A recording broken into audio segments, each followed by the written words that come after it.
공수처장님, 네. 이런 말 들어보셨어요? 공수처가 친윤 검사들에 의해서 장악되었다. 친윤 검사 네, 에 의해서 장악되었다. 공수처가. 뭐 언론에서 뭐 그런 기사 네. 본 적은 있습니다. 네.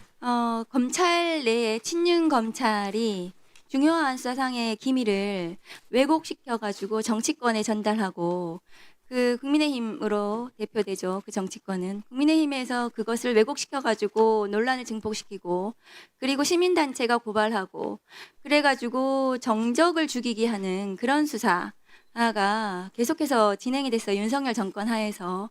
그래서 작년에 제가 국민의힘 검찰 출신 의원들이 검찰 내 친윤 검찰과 협잡해서 그런 일을 벌이는 것에 대해서 제가 문제 제기를 한 적도 있거든요. 그런데 오늘도 그런 일이 벌어졌습니다.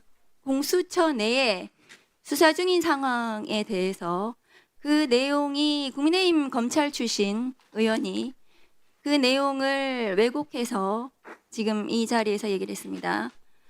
이문정 검사의 수사 상황이 왜 국민의힘 검찰 출신이 저렇게 왜곡해서 이 자리에서 얘기를 하는지 의도는 빤한 것 같습니다. 그런데 이 상황은 굉장히 심각한 상황으로 보여집니다.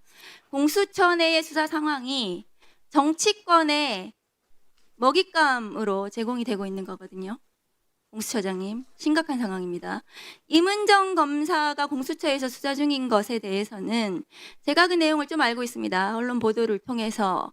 이문정 검사는 대검 감찰부에서 감찰정책 연구관으로 재직하면서 한명숙 총리를 수사했던 엄희준 검사에 대한 모해위증 수사를 했고요. 그 수사에 대해서 진행을 하려고 하자 윤석열 총장, 조남관 차장 등이 이문정의 수사권을 박탈시켰습니다.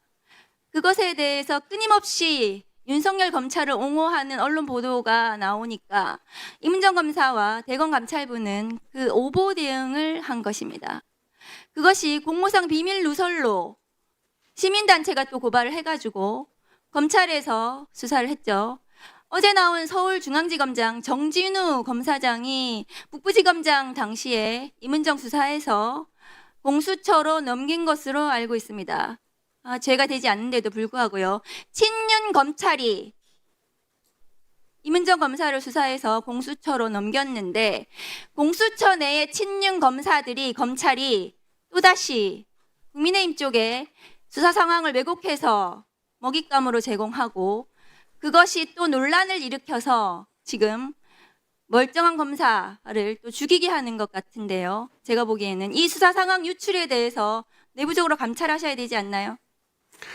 뭐 누가 국민의힘에 이 수사 상황을 왜곡해서 유출했는지 그것이야말로 공무상 비밀 누설로 보여지는데요. 내부적으로 감찰하셔야 되지 않습니까? 네, 그런 부분 한번 살펴보겠습니다. 어쨌든 우리 공수처 수사는 정치적 중립을 지키고 의원님께서 말씀하시는 그런 어떤 혐의에서 자유로울 수 있도록 항상 정치적 중립을 지켜 나가면서 수사를 하겠습니다. 그 사건에 있어서 그런 또 공무상 비밀 누설이 있는지 한번 살펴보겠습니다. 그게 작년에 윤석열 정권 내내 이재명 대통령 더불어민주당 대표에 대한 수사도 그런 식으로 친윤 검찰이 정치권에 왜곡해서 먹잇감을 제공하고 국민의힘 검찰 출신이 논란을 일으키고 이슈화시키고 그렇게 해서 다시 또 수사가 진행이 되고 이런 일이 지금 공수처 내에 또 지금 벌어지고 있는 거거든요.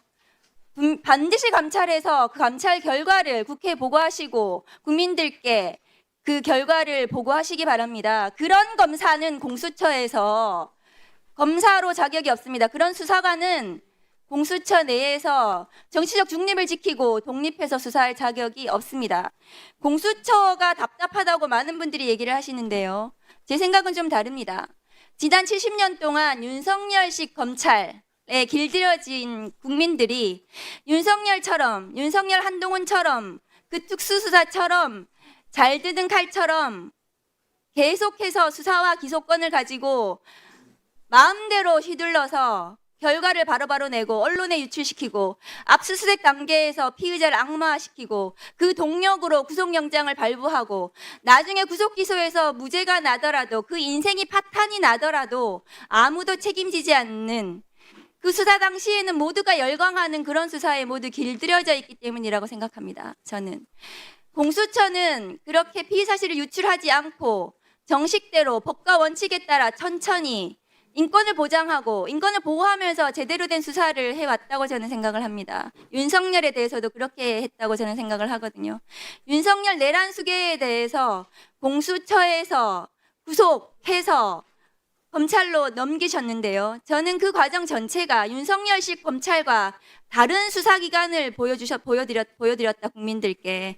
국민들은 그럼 이제 선택해야 됩니다. 한 사람의 인생을 망가뜨리는 윤석열식 수사기관, 수사 권력을 인정해 줄 것인가, 공수처처럼 천천히 그러나 인권을 보호하면서 실체를 신속하게 밝혀주는 그런 수사기관을 우리가 인정할 것인가, 선택할 것인가. 저는 그 기로에서 검찰개혁이 있다고 저는 생각합니다.